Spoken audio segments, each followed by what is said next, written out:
Hey everyone, welcome to another episode of Star Wars Minute. It's your daily podcast in which we analyze, we scrutinize, we celebrate the rise of Skywalker a single minute at a time. I'm Alex Robinson from alexrobinson.fun. I'm Pete the Retailer from PeteTheRetailer.com. And I'm Ken Plume from KenPlume.com/fun.fun. More fun. It's fun. Now Pete has to buy that. Oh.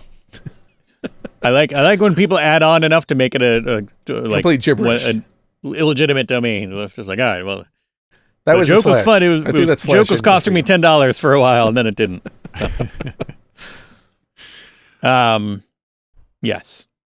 Well, thanks for joining us once again, Ken. We're here to talk about minute number 49 of The Rise of Skywalker.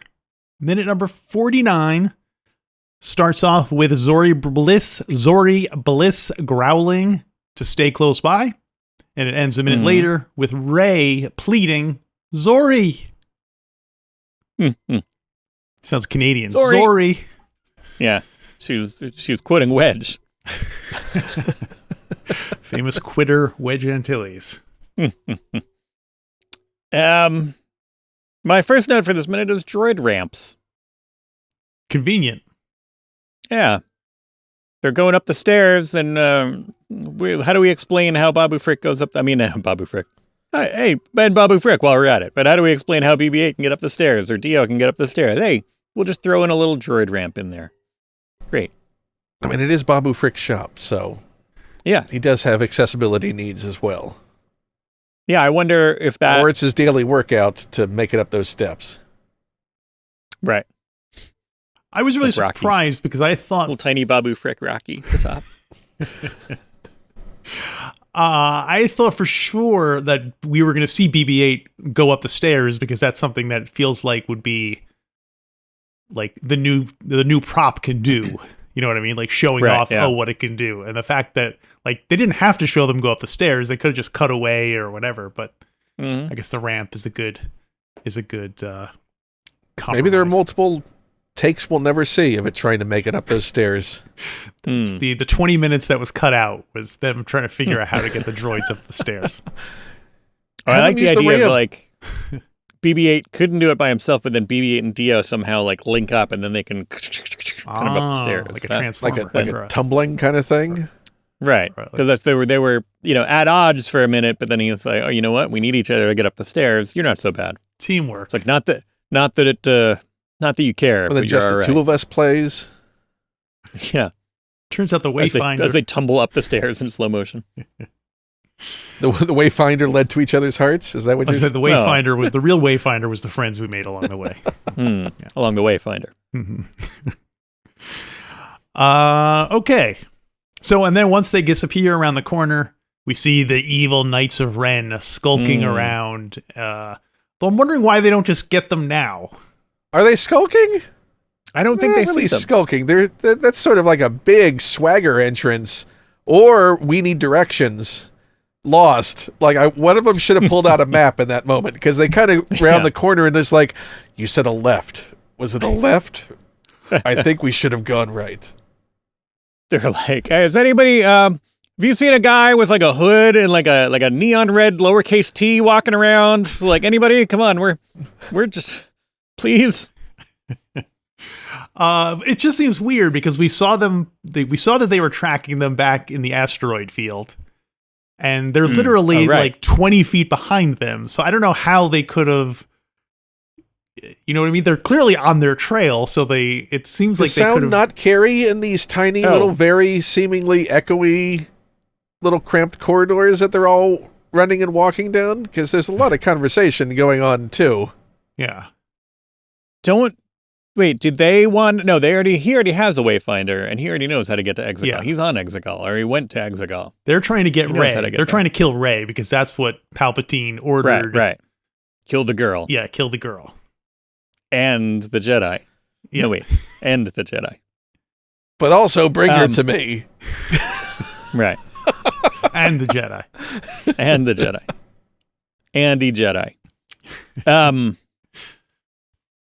Yeah, Knights of Ren are really ill-defined. That was my note for this. As much as I love this movie, the Knights of Ren are just kind of like, throughout this whole saga, not just in this movie, throughout the Disney era film sequence, they are just ill-defined. They're like there, but kind of not, but they're like a thing, but they're like, I don't know. They're supposed just to be intimidating. Supposed to be dangerous. They're supposed to be intimidating, but they're not really. And they're like everyone says it in hushed tones, like the Knights of Ren, but you never see any reason to care.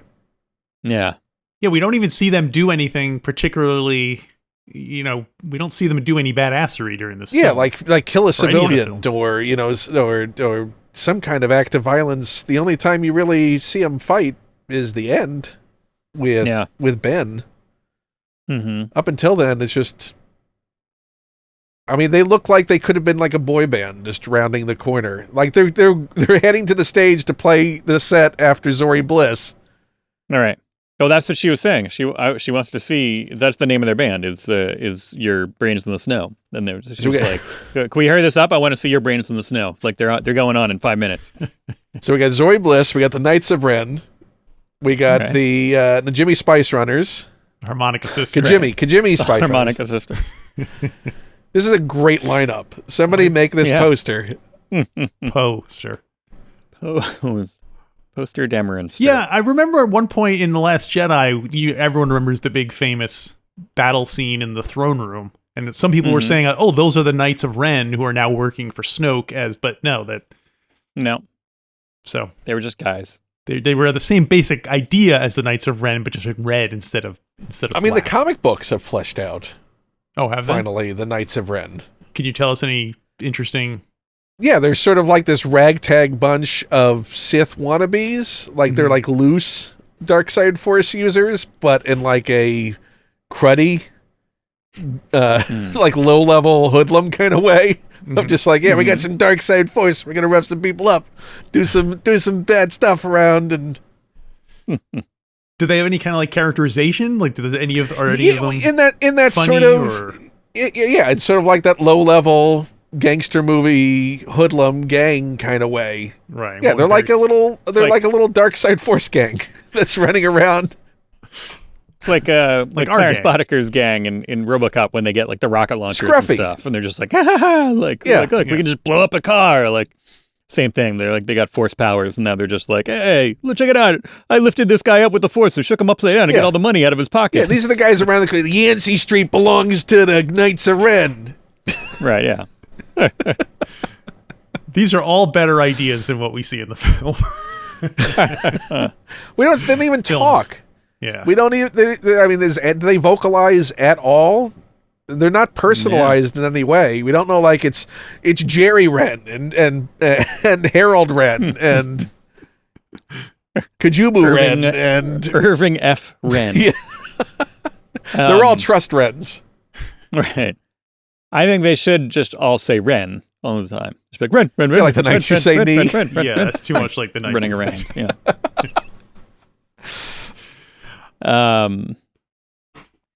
But they're just ill-defined, and I guess they are chasing them. But I thought they knew what planet they were going to, but I didn't think they knew that. I think they're still looking for them in person, but maybe not. Maybe they are following them in person. Yeah, they don't feel intimidating at all. It doesn't feel like an active threat to just have them around the corner, and then they're still not an active threat. Yeah. Beyond this. Yeah. I don't know. Ill-defined. It's not like they break into Babu Frick's shop or anything. And suddenly there's a confrontation or a grand having to run from the Knights of Ren. Imagine if it was like they Babu Frick does what he does, our guys leave, and then you come back and you see that the Knights of Ren killed Babu Frick. That would instantly do it. Or Babu Frick took out the Knights of Ren. Well, yeah, that's a whole different. Right. That's like when they go get the armorer in Mandalorian. It's one of those things where they all come stumbling out of his workshop. And they were all just like roughed up, and he just walks up to the door and just sort of wipes his hands and flips the sign over to closed. Spits on the ground. They're not coming back. But our gang runs into a bar, a creature cantina of sorts. Yes. The closest we get, I think, in this movie. It's the cantina scene of the film. Yes. Now, I was assuming that you have some info on some of these characters. There's not a... They all speak in the way you love so much, Alex. Yeah. Although one is... So I have info on one that we all are aware of. But I wanted to point out one creature. I was looking at a place that a lot of sources don't seem to have that much information on a lot of these aliens and creatures and stuff. Which one did you want to highlight?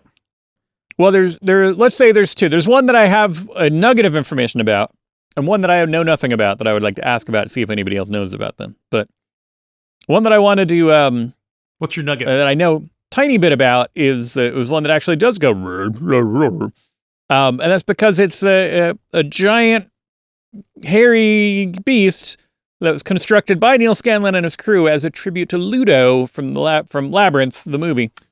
Okay. I was wondering Ludo, what that thing was. a big hairy creature who has, like, smell bad, like very, But so they wanted to make something kind of like Ludo, and so they kind of look that, but more sci-fi, kind of missing a lot of patches of hair, just kind of different, but same, I guess, kind of costume puppeteering action, and so as a tribute to kind of Ludo, they threw that in there, but that doesn't seem to have a name or a species.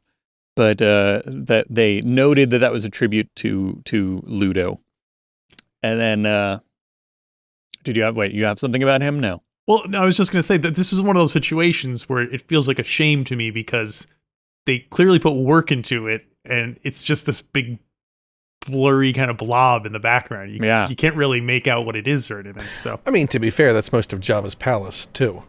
Right. So yeah, and I mean, even earlier, like in Pisana, besides the Aki, there are a bunch of other aliens and creatures and stuff that we never even got to see. They were barely there, and there's like a crazy design with like these nuns that have 3 eyes that look amazing. But only 3 eyes? How do they see the future? Yeah, they can't. That's why they're nuns. They have to like rely. They need their faith to. They sacrificed. Yeah, the other 18 eyes. But I wanted to see if we had any information on the guy who's got kind of like a blue-green complexion and some. He's got like a big kind of turtleneck or something coming right up to his eyes. A collar that comes right up to his eyes, and there's lights in the collar, and he's kind of glowing in there. Is it the collar that's lit, or his eyes are lit? I think from inside his shirt, there's light coming out. No, we sure that's not 2 of those aliens stacked on top of each other? No, to get into the bar. Don't see anything in the visual dictionary that matches the description. They only have. He's the last one you see as they're entering the back room. He's like the one the camera holds on the longest. He's like at the bar next to a guy that you're probably going to talk about shortly. Well. Maybe Tomet Zosak. He's wearing a hat in this picture, but I don't think he was wearing a hat in the movie. No. Visual dictionary, you had one job. No. Imagine if it's like you made like a negative of Darth Maul. No, that wouldn't do it either. I don't know. No, he looks like a cross between like Darth Maul and a Rhodian. Yeah, along those lines. Because he has those little like nubs. Yeah. He's got little nubs on his head. And his collar comes right up to his eyes, and his eyes are wide open, and there's some glow coming out from him in there. Yeah, I think it's the eyes that are glowing. Yeah, I have it. No, unfortunately, no information. Visual dictionary let us down. It had one job. The visual dictionary had one job, and it failed. And the one job it's supposed to have. It's not being visual or dictionary. It also doesn't have a picture of the Ludo guy either, which you think that would have been a show off at least there. I thought the second most interesting guy was this guy named Charybdis. His last name is Dis, so you know he's a bad guy. Yeah. He's kind of like has like a straight out of the Hellraiser universe. Yeah, kind of. I was gonna say he looks like Judge Death. Or in the expanded Return of the King, the mouth of Sauron looks kind of like that. Now, is this the scene that also has the Dengar in it? Yeah, that's what you're gonna get there. We're gonna get okay. Slow your roll there. Well, one just quick thing. I didn't mention the other big name that's in this. Charybdis. His eyes and ears and smell receptors are all inside of his mouth. So if he wants to, he has to open his mouth in order to look out and see anything. So I thought that was kind That of sounds cool. like an excuse that he came up with to explain why his mouth was open all the time. Well, just where all my sensors are. That's where. Yeah, that's it. But yes, the other highlight of the minute is in fact Rothgar Deng. Right. Deng, who we see standing to the right when the gang leaves the Next to the bar. alien that next to Pete's the describing. the Darth Maul Rodian guy. It's probably why I didn't notice this alleged Darth Maul Rodian guy. So Darth Maul Rodians, another band on the list. This was the DMR. first time ever watching it that I noticed that the Dengar character is there. So Right. yes, Did Dengar. they come up with like a story for it, kind of? Well, there's no exact proof. There's no confirmation that this is Dengar, but there's been a lot of hints dropped throughout the various media and so on. And because his the lower you go on him, the more he looks like Dengar. Like he has Dengar's legs, and then he gets a little bit less as he goes up. He's a Corellian bounty hunter. Like Tex Avery kind of a thing where you're starting with Dengar's legs and it's playing like, you know, like, and you're like, and then it gets to like his weird, like, shrunken, like, this little robot arms and head, and you're like, ah! Your jaw hits the ground and your tongue shoots out like a so according to the visual dictionary, Rothgar is an old and experienced Corellian bounty hunter who is likely operating under an alias, implying that it is Dengar. He has been subjecting himself to cybernetic replacements in a poorly planned bid to live and work forever. I mean, it seems to be working so far. Yeah, I can understand wanting to live forever, but work forever? Who wants he that? He loves his job. If you find something that you love... Yeah, he knows if he stops bounty hunting that he'll die the next day. Like so many. We want to become a daimo. So I have a question for you guys. Would you, if it would guarantee you immortality, would you slowly start replacing all of your body parts with mechanical parts if you wound up looking the way Dengar does? He looks like a mess. Yeah, I mean, what happened to the head? Because the head's not a robotic replacement. That's like a melted candle. Right. Like that's the part that's a bit confusing. I think that's like his like original head kind of, it's like when you leave a fruit out on the shelf for too long. Or is it a mask? Is it sort of like if you buy like a cheap toupee? Is that like the mask version of a cheap toupee? You bought? He's got like a robot head underneath there, but nobody recognized him, so he bought a cheap Dengar mask and put it on in front of him. Yeah, and it overheated inside a bit. Yeah. Like it didn't count on how poor the material would hold up to heat. The dictionary does claim that it does point out that his anguish rictus is now permanent. So either his face is that way, or that's permanent because he is in fact wearing a plastic mask. Or is just anguished. Night Constantly. 3 of the festival, anguish rictus. Also, can we talk about poor aliases that incorporate part of your actual name? Sure. Like, what is the point?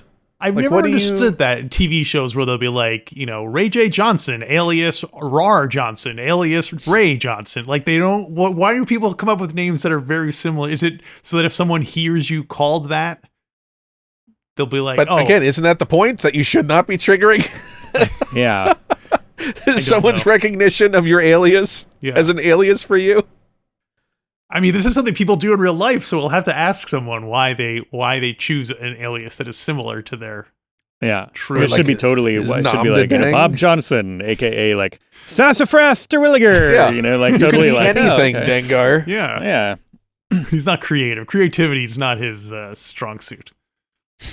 No, based on what he's done to himself so far, it's a weird combination. And he's still wearing that brown kind of armor plate. Yeah. But I don't know. Maybe he's not, not trying to hide that much. It's just basically like, you have a certain amount of like low level. Like if you use the name, it's going to pop up. But if you don't, they're doing an exact search. Nobody's hot on the trail of Dengar. They're just like, if the name pops up in like a thing, they must scan it and then it'll come up and then it'll be like, oh, hey, that guy is wanted. But or maybe Dengar was a nickname. Maybe he's been trying to shake Dengar for years because he's like, was it like Royal Deng? What's the What's the name? What's his actual? Rothgar Deng. Yeah, maybe it's like jerkwad. People started calling, you're Dengar. Nice move, Dengar. Shut up. My name is Rothel The Deng. It was Denger the whole time. The Denger. Rothgar Deng. Hey, Denger! What's up? It's his like frat nickname. The Denger. He's reclaimed his name. That's it. That's his, Yeah. Everyone else who knew him as Dengar is dead. Dengar's He's reclaimed his name. He's currently one of my favorites of the Empire Strikes Back 5. There's 5 of them, right? No, 6 of them. How many are there? We got Bosk, IG-88, Right. Zuckus, Boba Fett. Zuckus, 4LOM, Zuckus for LOM. and, Boba Fett. Dengar and Boba Fett. So and that's IG-88. Wait. And We already said one of Yeah. the 6? For Love of Money. 6? And Zuckus. yeah. And Dengar. Was that 6? I Dengar's- wasn't keeping track. I was just throwing out names. Yeah. I don't know. Anyway, Dengar's currently one of my favorite ones. Maybe it's just because like he doesn't get as much attention. I guess Zuckus probably gets the least amount of attention. There's not even any good reference photos of Zuckus or Dengar is appealing just because he's the schlub yeah. Right. of the They're bounty working hunters. stiff. Yeah. Like he feels like the who was the schlubby bounty hunter in Midnight Run, who they kept outsmarting. The guy from Beverly Hills Cop. Yeah, that's who he feels Right. like. Yeah. Hmm. Like he's not Anyway. quite bright. He's not quite good. He's got a lot He's there. of swagger. He's got a lot of Yeah. you know. He feels like he's the best. Like in his own universe, in his own mind, he's the best in the galaxy. But he's really not. He's just a slob. He's a slubby slob of a bounty hunter, tooling around the galaxy, picking up scraps from better bounty hunters, trying to pull a double cross and then realizing he outsmarted himself and losing the bounty to someone else regardless. Now, wait, were you saying better bounty hunters, meaning other bounty hunters that are better than him, or like a storefront called Better Bounty Hunters that you can go to and like get I think he stands out front of better bounty hunters looking to pick Okay. up the jobs Tricks, right, that the better bounty hunters at better bounty hunters don't get. Right. And he I do probably like the does idea. like Uber Eats on the side just to pay bills while he's out on these bounties. Like he's Oh, probably man. carrying food at the same time as chasing down a bounty half the time. I like it. Is it And he doesn't get paid for interplanetary? either. Surely it it must be interplan- interplanetary Uber Eats, right? If you But want to wouldn't order it make more something. sense- that seems like a long way to go to get food. Like, shouldn't they just set up It depends a on the local- specialty. Like if you Yeah. want something from Dex's and you can't make it to Dex's, He should All your- franchise. all you, you get Dengar and you don't tip. Oh, All your exes live in Dex's. I would assume that it's just like some things you're just gonna want from somewhere else. It's like you can, what's that, Gold Belly or something like that? It's the I hear in Los Angeles. I can order from restaurants in New York and have it delivered like tomorrow or something like that. Like if there's for a specific plate, like I could order from like Katz's Deli or something like that and have it shipped. Maybe the Ronto like meat certain doesn't high- taste as good as any place else than Mos Eisley. Let's open up Gold Belly right now and see what the. Yeah, what can you order from Brooklyn? If you could order something from Brooklyn right now that you miss, What would I order What or what would you can I order? order? Those are not the same, probably. what would you order and then what could you? Well, the sad answer is that it's not sad. Not sad at all. McDonald's. It's the just the one on Delancey Street. Just 'cause hopefully there'll be some chaos in the box. There's a place that is it's one of these Tex-Mex places. It's run by a Chinese family, run like a Chinese food restaurant, but they serve Mexican, Tex-Mex food. And there was one kind of close to where we lived in Brooklyn. The whole like no matter where we moved, we lived in. My wife and I lived in like 3 different places in Brooklyn over the years, and it was always kind of like just close enough. Like one time we moved just out of their delivery range, but they're like, if you let us know, like, well, let us know it's you, and we can do it every once in a while. Like Wow. they're And it was not good food, quote unquote, but we found it really comforting, and it became like a ritualistic thing. So like, if I was going to get something delivered, it might be that. Although we're planning a trip back to New York over the summer, so hopefully we can. And you are going to go eat. We can do that, and we'll be like, "What? This is what we were excited about." And you're going to bring a bag full of bagels back on the plane, right? Ella did that once. She was coming to a wedding here, and it was like a night flight, and friends of ours she was like, "Hey, can you pick me up at the airport?" And they were like, "Yeah."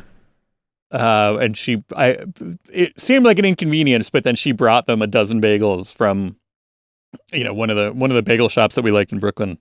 Bergen Bagels or Bagel World or something like that. And they were just totally like, oh, anytime. Like, I would pick you up at the airport for that. Oh, and man. Apparently when she wrapped it up, put it in the overhead compartment, for the flight. And then as soon as they landed and then, everybody's gets up and gets their stuff, and they open up that overhead compartment, and it just like filled up with like bagel aroma. And everybody was like, oh my God, what is that? What's going on? Like, everybody got excited. And they all tore into the bag, and it was chaos. Yeah. I thought you were going to say rats had eaten it all during the flight. Yeah, there's flight rats that exist just in the overhead compartments. Well, it's JetBlue, I mean. I'm trying to see what I can order from Iconic Eats. Here we go. Iconic regional foods. I can get Central Grocery muffaletta from New Orleans. Gray's papaya. I get Gray's papaya. I didn't even get Gray's papaya when I lived in New York. I mean, and it must cost they must charge you. You're going to pay $20 in handling to get a 49-cent hot dog. Yeah, but how else are you going to get that authentic Kansas City barbecue? Here's what I'm going to get. You're going to get, the kit includes 12 hot dogs, 12 buns, 12 pouch onions, 1 pouch sauerkraut, 1 bottle of mustard, 3 pouches of papaya drink, each 20 ounces. I mean, that's the problem. You have to make it yourself. Like, I don't want to the emotional attachment to those places is it's prepared by people who know how to prepare it, not me in the kitchen going, oh gosh, did I let that cook too long? And that's burnt. And that's. I think that is prepared. I think they just give you the toppings separately if you want them. Pat's Original Philly Cheesesteak, 4-pack from Pat's King of Steaks. 4 Philly cheesesteaks, 1 pouch each of Whiz. All right. Well, getting back to the cheesesteaks arrived fully assembled. Anyway, yeah. Can we all agree that Dengar is delivering Uber Eats on the side? Yes. Yeah. He's delivering from Pat's. So he's here actually picking up food to bring to another job. That's why he's here at this bar.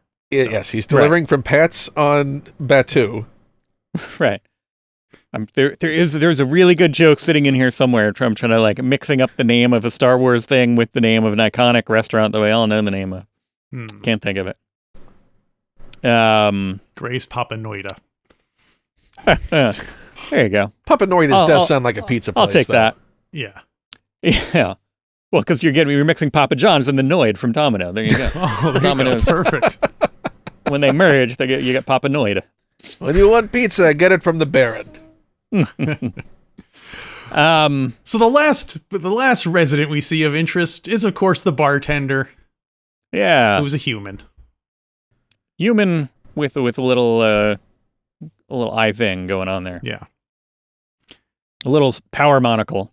Does anyone recognize him? Do you know who that is? The character's name is Oma Tress. Tress, which is a Grandma Tress? Anagram of the word maestro, which should give you a little hint as to who is playing this character. It is, of course, Johnny Williams, the musical great. Mm-hmm. From Gilligan's Island fame. Yes. Mm-hmm. The father of the guy from Toto. Toto bless those reins.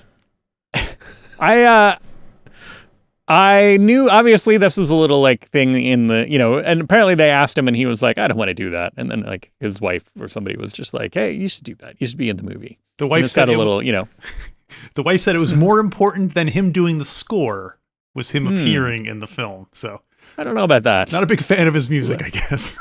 Yeah. Just get out of the house. Stop playing that damn piano. Just go do a thing.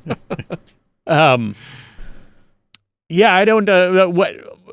How would we have felt if this movie was scored by somebody else, but then John Williams was in it as a cameo? That would feel weird.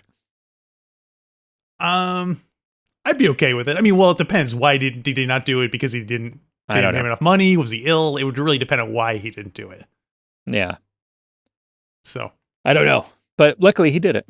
I'm really surprised that he wasn't one of the people who got a cameo in the end of the prequel era, because I would have at the end of because they had why was he not Tony playing piano at the Outlander Club? Yeah, it seems like that could, unless because George Lucas obviously didn't know. Oh yeah, I'm going to be doing more Star Wars. I'll get his cameo in later, but maybe he offered. Maybe that's why his wife was like, "Look, this is the third time." Yeah. We don't know if there's going to be any more Star Wars. You need to take advantage of this. That also, way, worst comes to worst, we can do the convention circuit. Maybe they'll make an action figure out of you. Finally get some money out of this thing. Yeah. We're booking you to MegaCon. The other weird thing I learned, I did not know until researching this minute that was John Williams. Oh, really? Really? Yeah, I did not. The other weird thing, when I was reading about it, the weird thing is the props behind him. Supposedly, there's 51 props referencing his music because he's been nominated for 51 Oscars. He's gotten 51 Oscar nominations. Well, yeah, I just watched this. There's a little video of him, JJ, talking him through it a little bit. Oh, yeah. And he's done the score for 51. Yeah, he's like, "Hey, Johnny, we made these 50." He's like, no, thank you. No, I think he's done the score for 51 Oscar-nominated movies. So he wasn't necessarily nominated. That makes could more be wrong. sense. Yeah, but it's really interesting to see him talking him through it because they point out what some of them are. Like there's like there's some little tiny kind of bright yellow barrel-shaped things. It looks almost like the escape pod from the Jawa playset. Jaws. Painted yellow. There's a couple of those. That's from Jaws. What's there for Resign Adventure? I didn't get to see that. They didn't point L-51 out. They should have. It's a little Gene Hackman. It's a little tiny Gene Hackman. But there's Hook and Saving Private Ryan is like a little thing with some dog tags hanging off of it, and they I don't know. Interesting to see how they interpreted each of these things. There's like the whip from Indiana Jones. I wonder if that's how he got the whip. Yeah. And how long did it keep John's attention? They cut away as they were kind of doing it because JJ's like, look at all this. And he's like, oh, that's I'll great. be in my trailer. It's nice. Your toys are nice. Right. I got work to do. Well, it did seem like he was. They were like, I'm keeping this rag, by the way. It's like, hey, could we? Would it embarrass you too much if I did a little speech? And he's like, oh yeah. Like he looks a little bit like, oh, don't do that. But he's like, and then he like talks to the whole crew, and he's like, ladies and gentlemen, I many of you are aware of this, but we are in the presence of an absolute genius. Me. He's just like, no, yeah. But it's an interesting little thing to see. I wonder if there is one place where they have point out all 51 things because it would be neat to see. Feels like but yeah, you can look online on YouTube or whatever. There's you can watch the clip of JJ kind of talking them through it. The only thing I noticed was a 2-1B head behind him. So now, is that part of that representation? Is that supposed to represent Empire? Don't know. I don't know. Was that? I mean, if all the objects are supposed to be at least one of the things, that's the only thing it really could represent, right? Well, again, it goes back to are these movies that he worked on that were nominated, or are they things that he was nominated for? I don't know. But we need the full tour. And it ends with, of course, Babu Frick showing up. Hey! I have most of my Babu Frick stuff for tomorrow. Did you guys have anything? Nah, it'll keep. We'll have a Babu Friday. Babu Friday. Do I get to come back for Babu Friday? Yeah, if you want. Oh, I'd love to. Oh, it's extra casual. Yeah, I guess so. Just a vest and no pants. I'm heading up the ramp now. All right. All right, while Ken is doing that, we will wrap up this minute. And I want to advise everyone to go to StarWarsMinute.com/merch. That's where you can find our merch store, where you can get all sorts of fun stuff, various fun images on various things, like obviously t-shirts, but you can also get prints, you can get mugs, you can get bath mats, you can get shower curtains, you can get duvet covers, skateboards. It's crazy the amount of stuff you can get with Star Wars Minute images on it by going to StarWarsMinute.com/merch. And join us tomorrow on another Star Wars Minute. StarWarsMinute.com/merch.